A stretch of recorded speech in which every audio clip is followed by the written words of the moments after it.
열왕기상 19장 말씀 9절부터 14절까지 보겠습니다. 구약성경 549쪽 열왕기상 19장 9절부터 14절 말씀.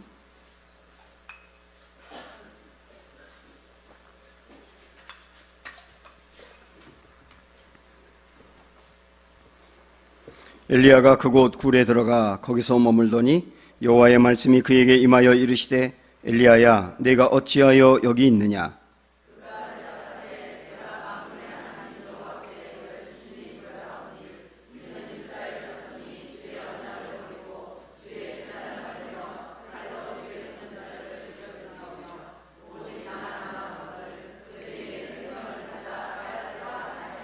여호와께서 이르시되 너는 나가서 여호와 앞에서 산에 서라 하시더니 여호와께서 지나가시는데 여호와 앞에 크고 강한 바람이 산을 가르고 바위를 부수나 바람 가운데 여호와께서 계시지 아니하며 바람 후에 지진이 있으나 지진 가운데에도 여호와께서 계시지 아니하며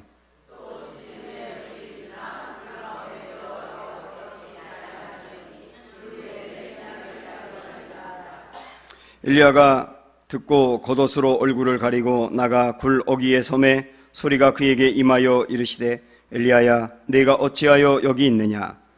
그가 대답하되 내가 만군의 하나님 여호와께서 유심히 여겨나오니 이는 이스라엘 자손이 주의 언약을 버리고 주의 제단을 헐며 칼로 주의 선지자들을 죽였음이오며 오직 나만 남았거늘 그들이 내 생명을 찾아 빼앗으려 하나이다. 아멘. 네, 우리 주위 있는 분들 서로 인사 좀 나누겠습니다. 주님이 하십니다 하면서 인사할까요?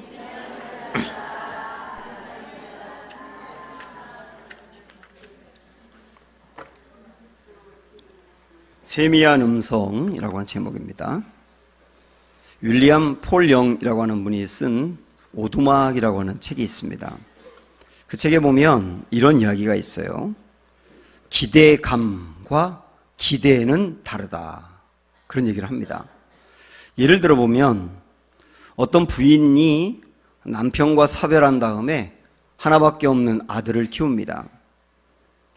이 아들은 이 부인에게 사실은 모든 것이에요. 그래서 그 아들을 볼 때마다 든든하고요. 그 다음에 힘이 생기고 열심히 살아야 되겠다는 결심도 갖게 됩니다. 그리고 이 아들은 아주 잘 자랍니다. 이 아들을 보면서 늘 긍정적인 기대를 갖습니다. 그래서 소망도 품어요. 이것을 기대감이라고 말합니다. 누구를 보든지 거기에 그 사람의 기대, 그 사람에 대한 또 소망과 마음을 품고 바라보는 것을 기대감이라고 말할 수가 있습니다. 이 아들이 잘 자라서 좋은 대학도 나오고 그리고 좋은 직장에도 들어가고 또 좋은 사람을 만나서 결혼을 했어요. 그런데 지금까지 이 아들을 기대감으로 바라보던 엄마가 구체적인 기대로 바꿉니다. 우리 아들 효자니까 결혼한 뒤에도 엄마를 잘 챙길 거야. 매일 전화할 거고 그리고 일주일에 한 번은 엄마를 찾아오겠지. 그리고 용돈도 많이 줄 거야. 그래서 용돈의 액수도 마음으로 생각을 하는 거예요. 그게 아들에 대한 기대입니다. 근데 이 아들이 결혼하고 난 다음에 기대만큼 하질 않아요. 전화도 이따금 하고요. 한 달에 한 번쯤 엄마를 찾아오게 되고 용돈도 원했던 만큼 주지 않습니다. 그때 기대가 컸기 때문에 기대가 실망으로 바뀌는 겁니다. 아니 내가 저기를 어떻게 키웠는데 나한테 이렇게 할 수 있어. 그러면서 막 분노가 일어나는 겁니다. 그러다 보니까 우리 아들이 원래 안 그랬는데 결혼하고 그런 걸 보니까 며느리 때문인 것 같아요. 그러니까 며느리에 대한 미움이 싹트기 시작하는 거예요. 결국은 그 아들과 며느리와의 관계가 나빠지게 되고 이 가정은 아주 불편해지는 겁니다. 이게 기대의 문제예요. 그래서 아까 그 소개했던 책에서 저자는 기대감은 늘 가져야 한다. 그러나 기대는 안 하는 게 좋다. 특별히 너무 지나친 기대를 사람에게 걸게 되면 실망하게 된다는 겁니다. 사실 마음이 불행한 이유 중에 하나가 기대치가 너무 크기 때문이거든요. 그런 문제로 힘들어하는 사람이 오늘 우리가 읽은 19장에 나오는 엘리야라고 할 수가 있어요. 이 엘리야는 모든 사람들이 하나님을 버리고 바알 신을 섬기는 바로 그때에 야, 이 민족이 하나님의 민족인데 어떻게 하나님을 버릴 수 있느냐라고 생각을 하면서 사람들에게 하나님께로 돌아오라고 말을 해요. 그러나 그 소리를 전혀 듣지 않습니다. 모두 다 하나님을 떠났을 때 유독 자기 혼자만 끝까지 하나님을 붙들었던 사람이에요. 그리고 결국은 이 나라의 진짜 신은 누군지 우리 한번 해보자. 하나님이 진짜 신인지 아니면 바알이 진짜 신인지 우리 한번 증거를 보자. 그러면서 850명의 바알을 섬기는 선지자와 850대 1로 갈멜산에서 붙었어요. 한 제단을 만들어 놓고 그 제단 위에 하늘에서 불이 떨어지게 해보자. 불을 진짜 내려주는 신이 진짜 신이자. 그리고 불을 내려주지 않으면 그 선지자들은 다 죽는 거다 하면서 목숨을 걸고 이 내기를 합니다. 여러분 잘 아시는 것처럼 바알을 섬기는 선지자들이 아무리 소리 높여 외치면서 불을 달라고 해도 전혀 반짝하는 것도 없어요. 그런데 엘리야가 주여 불을 내려주옵소서라고 기도할 때 하늘에서 엄청난 불이 내려서 제단까지 태워버리거든요. 그래서 여호와 하나님이 참 신인 게 증명이 된 거예요. 그것만이 아니고 이어서 3년 6개월 동안 그 나라에 비가 한 방울도 내리지 않았었거든요. 그래서 엘리야가 이제 하나님으로부터 비를 주신다는 확신을 얻고 기도에 들어가는데 기도하기 전에 왕에게 그럽니다. 왕이요, 큰 비 소리가 들립니다. 그렇게 이야기한 이유는 비가 내리면 왕이 이제 드디어 비가 내렸구나 하고 하나님이 비를 준 걸 모를 거 아닙니까? 그러니까 미리 선포를 한 거예요. 비를 내릴 징조가 전혀 없는데 큰 비 소리가 들린다고. 그리고 정말 기도하는데 어마어마한 비가 내린 겁니다. 그래서 하나님이 살아계신 것이 두 번째로 증명이 된 거예요. 그러면 우리 하나님이 한 번은 불로 또 한 번은 물로 분명히 살아계신 하나님인 것을 보여줬지 않습니까? 이때 엘리야는 기대하게 된 거예요. 어떤 기대를 했을까요? 이제는 이 나라가 바알을 버리고 하나님께로 다 돌아올 거야. 왕부터 시작해서 분명히 돌아올 거야. 왜? 물로 불로 증거를 봤으니까요. 그래서 18장 마지막 46절을 보면 엘리야가 비가 내릴 때 허리를 이렇게 동이고 달렸다 그래요. 어디로 달렸다고 나오느냐면 이스르엘까지 달렸다고 나옵니다. 이스라엘이 이때 당시에 왕궁이 있었던 수도였거든요. 거기까지 갈멜산에서 이스라엘까지 22km가 됩니다. 거기를 쉬지 않고 달린 거예요. 왜 달렸을지 생각을 해보십시오. 왜 하필 왕궁으로 갔을까? 그는 기대했을 겁니다. 분명히 아합 왕이 하나님의 살아계신 증거를 보았기 때문에 이렇게 선포하는 소리를 듣고 싶었을 거예요. 내가 모든 국민에게 선포합니다. 이제부터 이 나라는 여호와 하나님을 섬깁니다. 바알은 가짜 신인 것이 판명이 됐습니다. 먼저 나와 내 아내와 왕궁부터 여호와 하나님을 섬길 테니 여러분 이어서 모두 다 그분을 섬기세요. 이 소리 듣고 싶었던 거예요. 그래서 왕궁으로 달려갔던 겁니다. 그런데 그 다음 나오는 19장 1절 2절을 한번 여러분 보실까요? 시작. 아합이 엘리야가 행한 모든 일과 그가 어떻게 모든 선지자를 칼로 죽였는지를 이세벨에게 알리니 말하니 이세벨이 사신을 엘리야에게 보내어 이르되 내가 내일 이맘때에는 반드시 내 생명을 쳐 사람들 중 한 사람의 생명과 같게 하리라. 그렇게 하지 아니하면 신들이 내게 벌 위에 벌을 내림이 마땅하니라 한지라. 이 왕비가 선포하는 거거든요. 이때 당시에는 왕보다 왕비가 셌어요. 이 왕비가 뭐라고 말하냐면 엘리야 그놈을 죽이겠다는 거예요.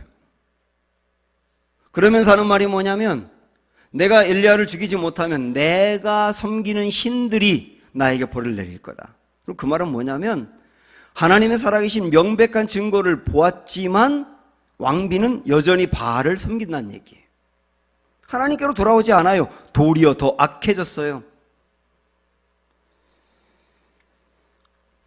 그러자 엘리야는 그 말을 듣고 도망을 갑니다. 부엘세바까지 도망갔다고 나와요. 부엘세바는 이스라엘의 가장 남단이거든요. 거기까지 이스라엘에서 부엘세바까지 140km 정도가 됩니다. 거기를 그냥 도망을 한 거예요. 가서 광야에 숨어가지고 사람들이 없는 곳에서 하나님께 뭐라고 기도하느냐 하면 하나님 나 좀 데려가 주세요. 나 살고 싶은 마음이 하나도 없어요. 나 좀 데려가 주세요. 그러다가 하나님이 찾아와서 그를 위로하고 좀 이렇게 세워서 회복이 되는가 싶더니 그 다음에 또 도망을 가가지고 어디까지 갔느냐 하면 호렙산까지 갔다고 나옵니다. 호렙산이 신의 산이거든요. 거기까지 거리는 부엘세바에서 호렙산까지는 350km입니다. 거기까지 또 달려간 거예요. 여러분, 이 지금 현재 이 본문에서 말하고 있는 엘리야의 상태를 보세요. 여기 갔다 저기로 도망가요. 거기 갔다 여기로 도망가요. 광야에 숨어요. 동굴에 숨어요. 그러면서 하나님께 나를 죽여달라 그래요. 살고 싶은 마음이 하나도 없어요. 완전한 침체에 빠졌고 낙심에 빠졌고 우울증에 빠져 있고 심각한 상태입니다. 왜 이렇게 엘리야가 힘들어하느냐? 이유가 뭐냐면 아까 분명히 그랬지 않습니까? 불로 그리고 물로 하나님의 살아계신 증거를 보았기 때문에 이쯤 하면 사람들이 변화될 거라고 생각을 한 거예요. 이쯤 하면. 그리고 내가 그렇게 열심을 했지 않습니까? 그러면 내 열심이 이렇게 있었으니 변화될 거라고 생각했는데 전혀 변화가 없는 겁니다. 그래서 낙심에 빠진 거예요. 엘리야의 이 마음을 한번 우리 볼까요? 오늘 10절의 말씀을 보면 이런 얘기가 나옵니다. 엘리야에게 하나님이 너 왜 여기 있느냐라고 물으니까 그가 대답을 합니다. 그가 대답하되 내가 만군의 하나님 여호와께 열심히 유별났다는 거예요. 그 다음에 이는 이스라엘 자손이 주의 언약을 버리고 주의 제단을 헐며 칼로 주의 선지자들을 죽였음이오며 그 다음에 오직 나만 남았다는 겁니다. 다 하나님을 버렸는데 이 민족의 그 수많은 사람이 다 하나님을 버렸는데 오직 나만 남았다고. 나 혼자라고. 그러나 나 혼자도 하나님 여호와를 믿는 신앙을 지키기 위해서 유별나게 신앙생활을 했다고 이러는 거잖아요. 정말 유별났지 않습니까? 다 하나님 버릴 때 끝까지 하나님 안 버린 사람이 엘리야고요. 근데 850명과 대항해서 누가 진짜 신인지 해보자고 나갔던 사람도 엘리야고, 비를 내려달라고 기도하는데 7번까지 간절히 기도했다고 나옵니다. 그렇게 했던 사람이 엘리야예요. 정말 유별나게 신앙생활을 했어요. 그렇게까지 했는데 아무런 변화가 일어나지 않으니까 하나님에 대한 섭섭함, 사람들에 대한 실망 이런 것들이 중첩적으로 쌓여가지고 그냥 침체에 빠져버리게 된 겁니다. 제가 목사 안수를 받고 지금까지 한 24년 정도가 지났는데 제가 목회하면서 크게 2번 심한 침체에 빠진 적이 있어요. 한 번은 1996년도인데요. 제가 그때 당시 군목으로 있었습니다. 첫 번째 갔던 교회에서 열심히 목회해서 교인들이 많이 부흥이 돼가지고 교회 건축을 했습니다. 제가 갖고 있는 모든 돈, 적금까지 다 깨가지고 건축 헌금을 드렸고, 제가 어려운 입장이니까 큰 교회 찾아다니면서 군대 교회 하나 줘달라 그래가지고 막 찾아다니면서 돈을 모아가지고 건축을 끝냈어요, 크게. 그리고 마지막 건축을 끝내고 봉헌 예배를 드리고 제가 그 부대를 떠났거든요. 그러니까 저희 입장에서는 제가 수고하고 애써서 지은 교회에서 예배 딱 한 번 드린 거예요. 그리고 2번째 부대로 딱 부임해서 갔더니 교회가 엉망이에요. 교인들이 몇 명 나오지도 않고요. 새벽 기도는 6개월 동안 저 혼자 드리고요. 예배 시간에는 다 졸아요. 다 졸아요.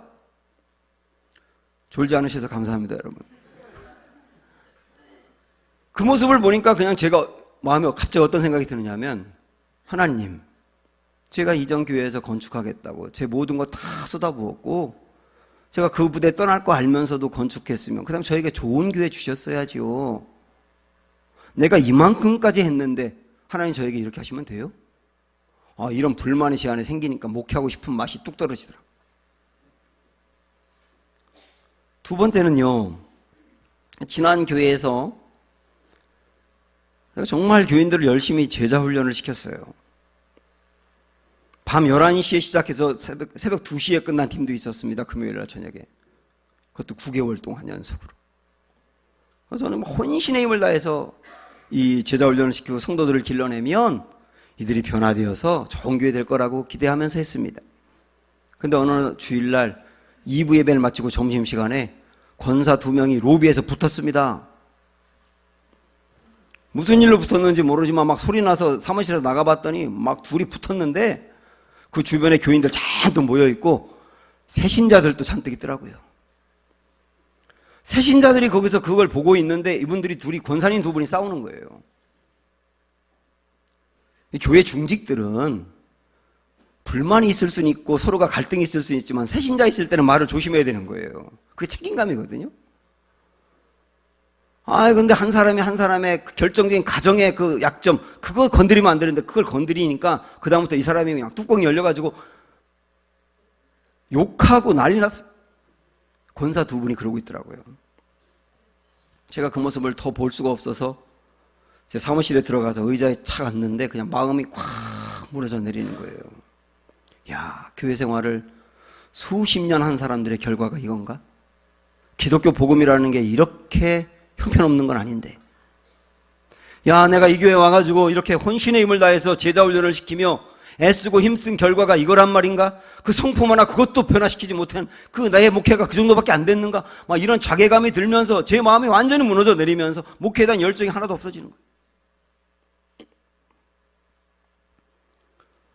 제가 목회하면서 이 2번의 굉장히 아주 심각한 침체에 빠진 원인을 가만히 생각을 해보니까 엘리야가 침체에 빠진 거하고 똑같은 거예요. 내가 이렇게까지 열심히 했는데 결과가 이거란 말인가? 하나님이 나에게 이렇게 하시면 안 되지. 사람들이 어떻게 그렇게 변할 수가 없는가? 이 엘리야와 똑같더라니까요. 우리들 중에서도 정말 내가 자녀 잘 키우기 위해서 몸에 병 드는 것도 알면서 그냥 애쓰고 수고해서 그 녀석 잘 키웠는데 야, 그 녀석이 나한테 이렇게 할 수 있어? 이런 생각. 믿지 않는 내 가족들 전도하고 싶어서요.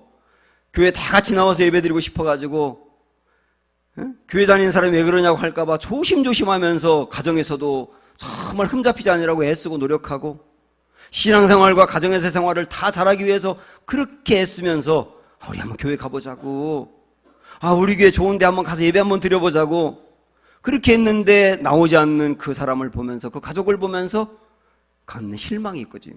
내가 이만큼 열심히 했는데, 회사에서 내가 사장도 아님에도 불구하고 주인의식을 가지고 아침에 일찍 출근하고 밤 늦게까지 일을 하면서 그렇게 회사를 위해서 힘쓰고 했었는데 회사에서 나에게 그렇게 할 수 없지, 이런 실망감.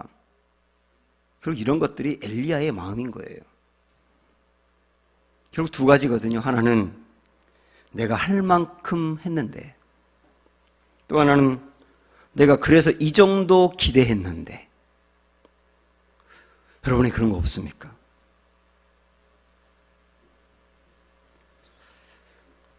이 엘리야를 우리 하나님이 찾아오세요.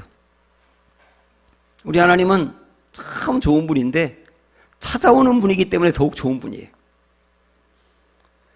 갈멜산에서 불로 찾아오기도 하고 물로 찾아오기도 했지만 침체에 빠져가지고 나 좀 데려가 주세요라고 말하는 그 엘리야를 천사를 보내서 찾아가가지고 그의 온 몸을 어루만지면서 힘을 내라고 하면서 먹을 걸 주었던 그 하나님의 그 은혜가 너무나 커요. 근데 그 사랑을 받고도 온전히 회복되지 못하여서 또다시 도망을 가가지고 동굴 속에 숨어있는 엘리야, 그도 또 찾아가시는 거예요. 우리 하나님은 찾아가시는 분이세요.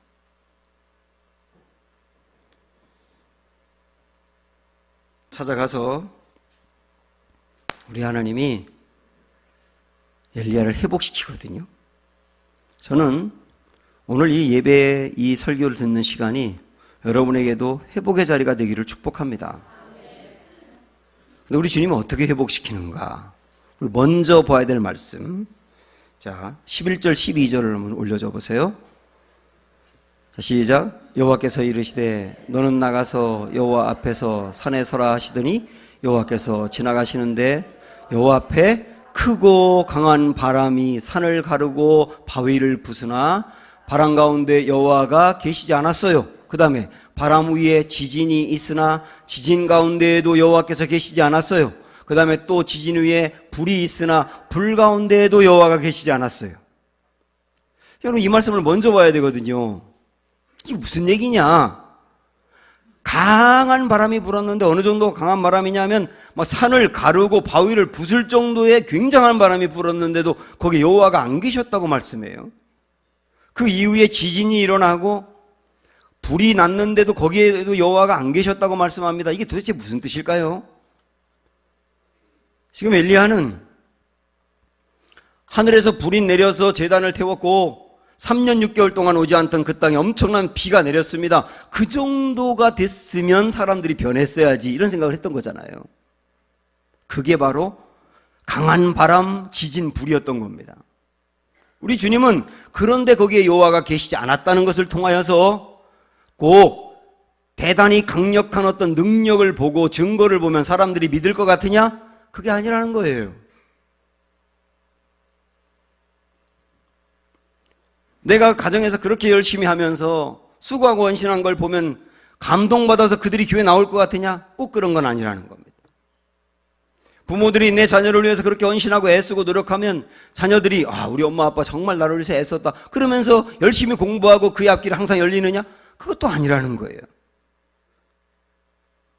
꼭 그런 건 아니라는 겁니다. 그럴 수도 있지만은 그걸 알려주는 것이 바로 바람이 불고 지진이 나고 불이 있는데 거기 여호와가 계시지 않았다는 뜻입니다. 이 말은 또 다르게 말하면 내가 그만큼 열심히 했으니까 사람들이 변하겠죠? 그것도 아니라는 거예요. 그러면 여호와가 말씀하시는 답은 뭐고 회복은 뭐냐? 그 다음에 나오는 12절 끝에 있는 간단한 한마디 이겁니다. 읽어보세요. 불 위에 세미한 소리가 있는지라. 세미한 소리. 이 세미한 소리가 결국 엘리야를 회복시키거든요. 세미한 소리. 이건 뭐냐 이거예요. 세미한 소리는 앞에서 우리가 봤던 강한 바람이라든지 지진이라든지 불과 대비되는 개념이지요. 그런 것들은 굉장히 외적으로 대단한 건데 세미한 소리는 내면에 들리는 소리입니다. 굉장한 것도 아니고 아주 고요한 겁니다. 아주 작은 겁니다.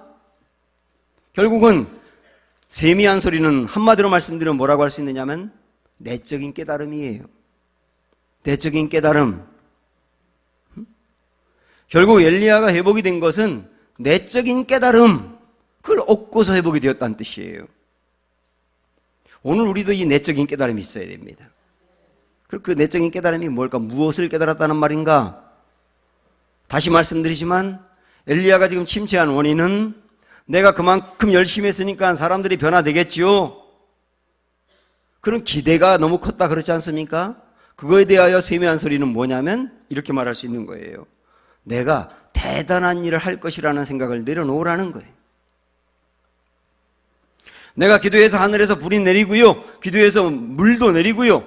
그랬으니까 이제 이 민족이 나의 그 메시지를 듣고 변할 거다. 왕부터 변할 거다. 내가 뭐 대단한 일을 할 것이라고 하는 건 내려놓으라는 거예요.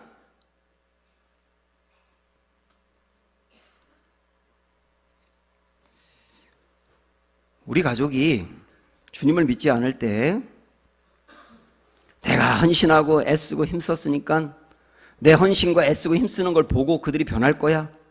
그런 생각도 내려놓아라. 그럼 어떻게 하란 말이냐? 하지 말란 말이냐?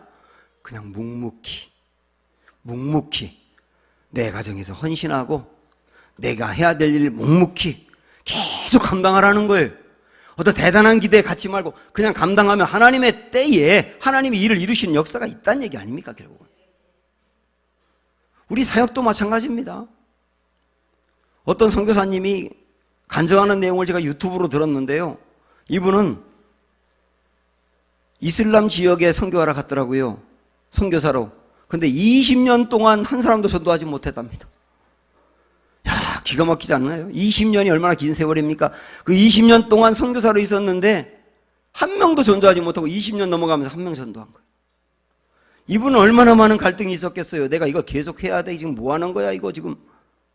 이런 생각이 얼마나 많았겠습니까만은, 그러나 하나님이 나를 보내셨으니 하나님이 그만두라고 할 때까지 내가 있어야 되는 거지 하고 매일 그 자리 지키며 묵묵히 있었던 거예요. 대단한 기대하지 않으면서 그냥 하나님 내게 맡겨진 그 일을 오늘 감당하는 거야. 그 자리에 있었던 거예요. 이게 바로 세미한 소리를 들었던 거예요. 목회자인 저에게도 마찬가지거든요. 내가 이만큼 했으니까 이만한 결과가 나와야 돼. 이만큼 헌신하면 이만큼 교회가 부흥해야 되고 이만큼 교인들이 열심히 해야 돼. 이런 생각도 다 내려놓으라는 거예요. 그냥 우리 교회로 부르신 분이 주님이니 주님이 맡겨지는 그 자리에서 묵묵히 오늘도 기도하며 말씀 준비하며 성도들을 사랑하며 그냥 목회하라는 거예요. 여러분도 마찬가지입니다. 누구 비교할 필요가 없어요. 야, 학교 다닐 때 나보다 공부 못했는데 지금 나보다 잘 사네. 그래서 어떻습니까? 그럴 수도 있는 거지. 꼭 공부 잘하면 다 잘 살아야 되는 건가? 아니잖아요. 비교할 필요가 없어요. 내게 주신 분량이 있고요. 내가 감당해야 될 몫이 있는 거예요. 그냥 그걸 묵묵히 감당하라. 그게 세미한 소리예요. 어떤 때는 우리 이런 생각할 때가 있지 않습니까? 아, 나 교회를 참 오래 다녔는데도 믿음이 진짜 안 생기고, 그래서 교회에서 직분은 받았는데 사람들 보기도 좀 민망하고, 그래서 하나님이 좀 화끈하게 나에게 뭔가 체험을 줘가지고 뭐 아주 강력하게 뭔가 좀 들려주시든 보여주시든 해서 내가 그걸 보고서 변화되면 좋겠는데, 아, 하나님이 나에겐 그런 거 안 보여주시나, 이런 생각하는 분들이 있지 않습니까? 예전에 저는 어떤 분이 오래 다녔는데 그러니까요, 내 다리를 부러뜨려서라도 체험을 좀 하게 해달라고 그러는 거 봤어요. 막상 또 부러뜨리면 막 원망할 거면서. 그분의 답답함은 알겠으나 그분에게 그렇게 보여준다고 확 달라지느냐? 아니에요. 우리의 믿음이라는 건 있어야 될 예배 자리에 와서 앉아서 말씀을 듣고 또 평상시에도 그 말씀 품고 주님의 은혜대로 살려고 애쓰고, 그게 평범한 것 같지만 그게 쌓이면서 결국 믿음이 자라고 확신이 생기며 소망 가운데 나아가는 거거든요. 그게 세미한 소리인 거예요. 헨리 나우엔이라고 하는 분이 집으로 가는 길이라고 하는 책을 썼는데요. 거기 보니까 부르심에 대해서 소개하는데 2개의 부르심이 있답니다. 제가 참 이거 읽으면서 많은 걸 생각을 했어요. 첫 번째 부르심은 뭐냐? 하나님이 하나님의 나라에 놀랍고 고상한 자리로 우리를 초청해서 그 일을 하게 한 것이 첫 번째 부르심입니다. 그러니까 저 같은 경우는 목회자로 부르신 거죠. 여러분도 교회 안에서 어떤 사역을 맡겨서 일을 하게 하신 거죠. 그리고 여러분의 직장도 하나님의 일이기 때문에 그 일을 하도록 나를 부르신 건 고상한 일이잖아요. 그렇게 부름을 받은 게 첫 번째입니다. 우리 이 부르심은 다 알고 있거든요. 근데 2번째 부르심이 있다는 겁니다. 그 2번째 부르심이 뭐냐? 잘 들어보세요. 첫 번째 부르심을 받고 얼마쯤 시간이 지나서 사람으로서는 하나님을 위해 거창하고 대단한 일을 해낼 수 없다는 것을 받아들이는 게 2번째 부르심이랍니다.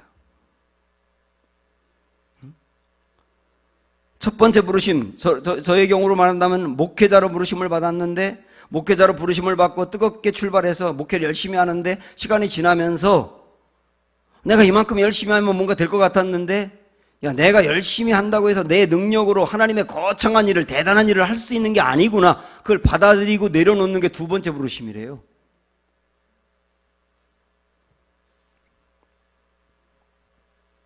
쉽게 말씀드리면 내가 막 굉장한 일을 할 거라고 생각하는 거, 그거 내려놓으라는 뜻이에요.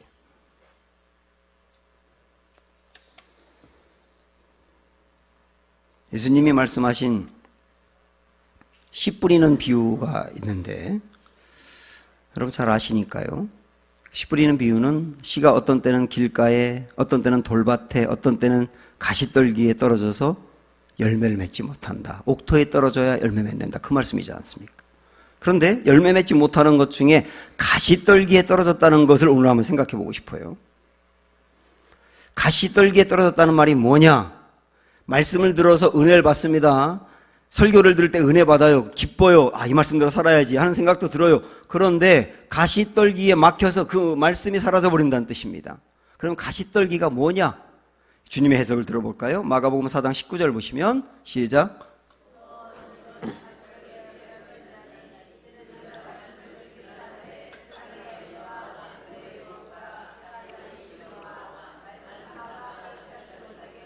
여기서 가시떨기가 뭐라고 말씀합니까? 세상의 염려와 재물의 유혹과 기타 욕심이라고 말했는데 전 이것을 압축해서 이렇게 말씀드리고 싶어요. 염려와 욕심이에요. 그게 가시입니다. 우리 안에 일어나는 염려와 욕심. 그런데 가만히 생각을 해보면 염려와 욕심은 밀접한 관계가 있습니다. 염려가 많은 분들 중에는 욕심이 많기 때문에 염려가 많은 경우가 굉장히 많습니다. 이 욕심이 늘어나면 늘어날수록 염려가 많아질 수밖에 없는 거예요. 왜냐하면 그 많은 욕심을 채울 길이 없으니까요. 그런데 이 욕심이 막 내게서 일어나고 그래서 염려가 생기면 그 욕심과 염려가 말씀을 막는다고 되어 있지 않습니까? 거기 말씀을 막는다 그 말은 뭐냐면 은혜 받았고 힘을 얻었던 말씀도 그 염려와 욕심이 그냥 눌러버린다는 뜻이에요. 근데 예수님의 말씀 중에 하나 더 있거든요. 4장 7절에 보시면 이렇게 말씀합니다. 더러는 가시떨기에 떨어짐에 가시가 자라 기운을 막음으로 결실하지 못한다는 겁니다. 가시가 자란다. 이걸 생각을 해보세요. 가시가 작을 때는 자라나는 그 싹에 별로 영향을 미치지 않아요. 작으니까요. 그런데 가시가 자란답니다. 그 말은 뭐냐면 염려도 자란다는 뜻이고요. 그 다음에 욕심도 자란다는 뜻이에요. 욕심이 과하지 않을 때는 염려도 과하지 않고, 근데 욕심이 점점점 자라게 되면 염려도 자라면서 나중에는 말씀을 막아버린다는 뜻입니다. 이 말씀을 봐도 우리가 너무 기대치가 나 자신에 대해서나 내 가족에 대해서나 누군가에게 너무 기대치가 높을 때 거기서 염려가 생긴다는 것을 알 수 있는 거예요. 그리고 말씀이 은혜가 안 된다는 것도 아셔야 되는 겁니다. 우리가 누군가에게 사랑을 기대하는 것도 마찬가지인데, 제가 앞에서 소개했던 그 책에 하나만 더 소개를 하면 사랑은 두 개가 있다고 말해요. 하나는 하나님이 우리에게 베푸는 사랑, 이건 무조건적인 사랑이고 완전한 사랑입니다. 두 번째 사랑은 뭐냐면 사람이 하는 사랑인데요, 부모의 사랑, 형제간의 사랑, 친구의 사랑 다 포함되는 겁니다. 이 사랑도 좋은 것이지만 다소 조건적이고 온전하지 않다는 거예요. 문제는 뭐냐? 스크린 한번 보시죠. 읽어보세요. 우리들의 문제는 보통 첫 번째 사랑, 이 사랑이 뭐였어요? 하나님의 사랑이죠. 첫 번째 하나님의 사랑만이 줄 수 있는 만족을, 두 번째 사랑이 뭐죠? 사람이 주는 사랑에 기대한다는 거예요. 내가 내 남편과 내 아내에게 사랑을 기대하는데 하나님만이 줄 수 있는 정도의 사랑을 기대한다는 거예요. 내가 내 부모나 내 자녀나 누군가에게 기대하는데, 사랑을 기대하는데 하나님 정도 줄 수 있는 사랑을 그에게 기대한다는 거예요. 그러니까 실망하는 거예요. 사람은 줄 수 있는 사랑이 온전하지 못하거든요. 부모조차도 자녀에게 상처를 주지 않습니까? 제가 지난 금요일 저녁 때 금요기도 시간에 설교했던 내용 중에 이 부분을 여러분과 다시 한번 나누고 싶은데, 이게 오늘 마지막 우리가 함께 생각해 봐야 될 대목이에요. 예수님이 베드로를 제자로 불러내십니다. 근데 처음 베드로라는 사람을 만났을 때 그를 주목해 봤거든요. 자, 그 대목을 한번 읽어봅니다. 시작. 예수께서 보시고 이르시되 내가 요한의 아들 시몬이니 장차 게바라 하리라 하시니라. 게바는 번역하면 베드로라. 베드로는 뜻이 반석이란 뜻이에요. 근데 여기 처음 베드로를 예수님 만났을 때 그를 봤다고 나왔는데, 여기 보시다라고 하는, 이 본다라고 하는 말이 헬라어로 엠블레포라고 하는 말입니다. 엠블레포라고 하는 단어를 썼는데요, 이 엠블레포라고 하는 단어는 가능성을 가지고 바라볼 때 이 단어를 쓰거든요. 그냥 바라보는 게 아니고 무한한 가능성을 가지고 바라볼 때. 그래서 예수님은 처음에 베드로를 만났을 때 무한한 가능성을 가지고 장차 바위 같은 단단한 사람이 되겠지? 이렇게 기대를 한 겁니다. 이거는 기대가 아니고 기대감이에요. 그리고 3년이 지났어요. 3년 동안 예수님은 베드로를 사랑하고 제자 훈련을 시켰는데 베드로는 예수님이 잡혔을 때 모른다고 3번이나 부인했지 않습니까? 나 몰라요. 그 사람 몰라요. 나중에는 욕하면서 모른다고 했지 않습니까? 마지막 예수님을 모른다고 부인했을 때 예수님이 뒤돌아서 베드로를 쳐다보거든요. 그 대목 보세요. 시작. 주께서 돌이켜 베드로를 보시니 베드로가 주의 말씀 곧 오늘 닭 울기 전에 내가 3번 나를 부인하리라 하심이 생각나서 밖에 나가서 심히 통곡했다고 나옵니다. 여기도 보았다는 말씀이 나오지 않습니까? 이 보았다는 단어는 어떤 걸까? 첫 번째 베드로를 만났을 때 보았던 것은 엠블레포, 무한한 가능성을 갖고 기대감을 갖고 본 거예요. 그런데 기대감을 갖고 본 그 베드로가 주님을 실망시켰잖아요. 모른다고 부인하면서. 이번에 쳐다본 것은 냉철하게 쏴본 건가? 내가 나에게 그럴 수가 있어. 이렇게 바라보신 건가? 여기서 봤다는 말도 엠블레포예요. 똑같은 단어를 쓰고 있어요. 무한한 가능성을 갖고. 처음에 베드로를 만날 때도 무한한 가능성으로 기대감을 갖고 베드로가 예수님 모른다고 3번이나 부인했는데도 똑같은 가능성을 갖고 베드로를 바라보는 거예요. 주님은 기대감을 갖고 나아가는지 그 사람에 대해서 어떤 기대한 게 아니라는 거예요. 베드로에 대해서 내가 너에게 이만큼 사랑을 베풀었으니까 너도 나에게 이만큼 주겠지? 시간이 3년이나 지났으니까 내가 이만큼 성장했겠지? 그렇게 기대하지 않고 끊임없는 기대감, 늘 가능성을 갖고 바라본 거. 결국 그게 베드로를 회개시키고 베드로를 회복시킨 거거든요. 사랑하는 여러분, 기대가 많았다가 실망하고 그럴 수 있는데요. 어느 사람이든 우리 주님이 봤던 엠블레포, 무한한 가능성을 갖고 그 사람을 바라보십시오. 여러분 자녀도, 여러분 배우자도, 여러분 부모도, 내가 전도하려고 하는 그 대상도, 어느 누구도 그때 주님의 때에 주님이 일하실 것입니다. 함께 찬양합니다. 모든 지각에 뛰어나신, 그렇죠?